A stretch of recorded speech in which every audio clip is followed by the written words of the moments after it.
Hello everyone, MarkystalVR here. Just wanted to do a short video sharing my thoughts on the current state of the industry of virtual reality as it is as of now. I'll be covering mostly the problems that it faces in this video, and be doing a second video coming soon on the things that it's doing rather well with, actually. So, without further ado, let's get this started. Virtual reality has undergone a massive change from this point last year to now. Facebook bought Oculus, Sony is prepping Project Morpheus, Google released Cardboard, Samsung released the Gear VR, more and more HMDs are being released, and more big companies are coming into the virtual reality industry to the point that it's getting hard to keep track of everything that's going on.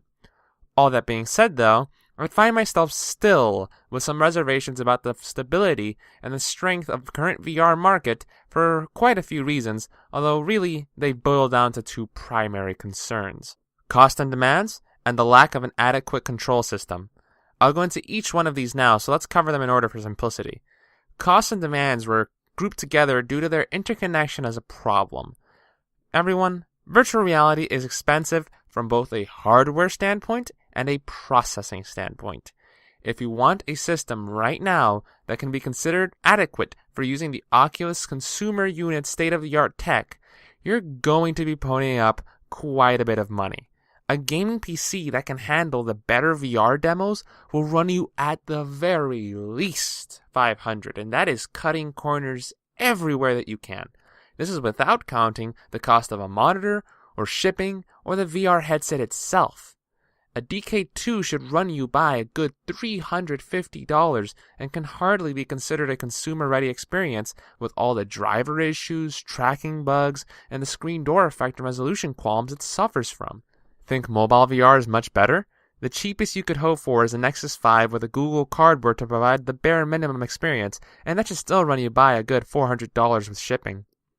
Gear VR? That's a $700 phone with an additional $200 mount. Yeah, that is hardly going on the cheap end of the spectrum. As awesome as virtual reality has been for me and the people I've had try out the DK2, not many of them owned a towering gaming PC or specifically had a Galaxy Note 4 to try, and thus most of them were definitely not too encouraged that they would require either of those two things in order to join in on the virtual reality bandwagon. Even removing the computational hardware from all these scenarios, you're still paying either hundreds for what is effectively amounting to a dev kit. This problem will obviously be resolved once the CV1 Oculus unit comes out and the Gear VR and other solutions have gotten more time in the market, but it feels rather concerning that the few solutions that are already out in the market haven't elicited massive sea changes or moved whole industries the way that computers, MP3 players, smartphones, tablets, or even motion controls did.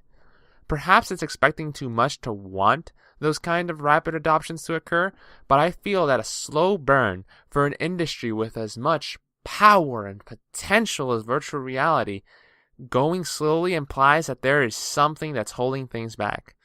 This is where the second issue comes in. Virtual reality at this moment in time depends heavily on game developers for its content. You can certainly experience a 30D film in VR or a 360-degree panoramic image in VR, but that content isn't exactly plentiful or really tailored to the VR market just yet.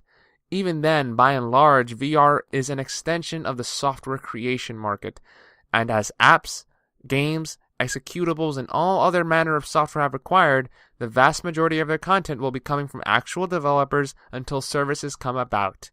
Being that VR is a 3D medium, the most experienced group for this task is game developers, and unfortunately, I'm finding that game development for VR platforms is being hamstrung by the lack of a standardized control system. I would think, but Markystal, couldn't you just use a mouse and keyboard for this stuff? Tell me, gamers, do you believe that playing games on smartphones using touchscreen simulated buttons like control sticks, triggers, and face buttons is fun compared to a proper controller? That's more or less the conundrum I'm finding with current VR. The control system simply can't keep up with our expectations. The DK2 I'm using has low latency head tracking and orientation comprehension so good I can easily forget that I'm in VR when I'm in a good mood. Unfortunately, the illusion breaks immediately when I try to look at my hands, and they simply aren't there.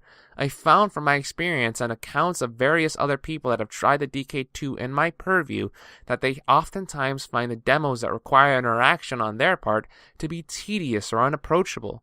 Many of them aren't accustomed to a WASD or mouse turn control scheme of a PC, and since they couldn't see the keyboard or the mouse item while under the purview of virtual reality, they could easily lose track of them and thus make their experience a lot less entertaining and engaging as they would be if they didn't have these control issues. Even I tend to lose my place on a keyboard while gaming in VR, and I've been gaming basically my whole life. Controller inputs worked a bit better, but most people found them to be shallow when they could easily move their bodies around in VR using the Rift's head tracking. Quite simply, the sheer immersion and quality of modern virtual reality demands a control system that can match it.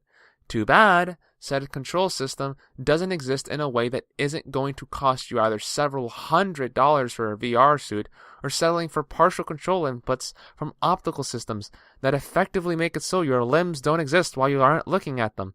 Try having proprioception be chill with that. This has meant that so far, the best experience that I've been able to show people have been things like the Miku Entertainment Sphere, Senza Peso, Cyberspace, Don't Let Go, and Virtual Reporn. Sorry about that. Which are mostly passive experiences. Even more casual affairs in VR like pointing your face around can be tricky for things, since they occasionally can be a bit screwy due to the parallax issues and getting tired of moving your head around with a large pair of goggles on your face. One might hope that people will opt to work with more passive, relaxed VR experiences to try and work out with these control limitations or to try to make VR games that use 3D in interesting ways, like Suwako-chan Cubic, where the 3D is used to add a new axis to bullet hell games. However, I find it doubtful that the hardcore gamer market, which would have the hardware necessary to run such demos, would want to buy into VR quite so easily, since the idea that VR is a gimmick, like motion controls, tends to still run around in the community. Something which infuriates me to no end.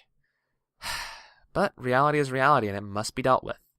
Perhaps the casual market would grasp onto this, but I'm not even sure casual and VR really work together, considering the sheer amount of emotional, financial, and time investments that you have to make to take advantage of VR's strengths. We're constantly wired into our digital and real lives via phone notifications, social media, and subscriptions. Taking the time to sit down and ignore the world in a virtual simulation sounds like something you would do on a vacation rather than with a product. By my calculations, this adds up to VR needing a lot more developer attention than it's currently been getting, and a user base that can support it in the first place. Problematically, the developers it gets have to face design challenges that practically undoes most of the experience they know, and the audience that may want it must be prepared to deal with messy circumstances of less than ideally prepared software to enjoy, something which is ill-advisable due to the possible physical damage of nausea, motion sickness, and various other things that can occur in poor virtual reality demos. It really helps to put into context the reason why Oculus is taking its time with the consumer version 1. Not only do they want to make the final product the best it can be, but they also want to make sure that developers have as much time as possible to figure out the design language for how VR software should be made. Around June of this year, it's going to be around 3 years since the world was first really properly introduced into the Oculus and VR market.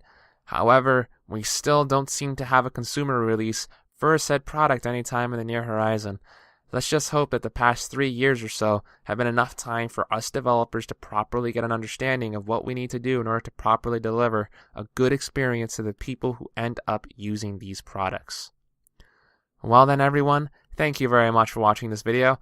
I apologize if I came off a bit pessimistic in this video. However, I really did want to get across some of the bigger issues that I see facing virtual reality right now, and to try to get a discourse going with you guys who seem to be very big virtual reality enthusiasts. Share your thoughts down below in the comments section. This is something I believe that we should really start looking into as VR enthusiasts and as people who desire to create VR.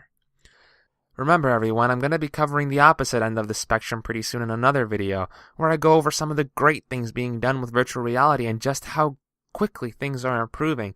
That gives me hope that this medium will probably take off the moment that things really start getting going for these larger corporations. Well then everyone, don't forget to rate, comment, share, and subscribe if you enjoyed the video, and to follow me on Twitter at Markystal or the blog Virtual Dreamers, both of which are linked down below in the description. Again everyone, thank you very much for watching this video.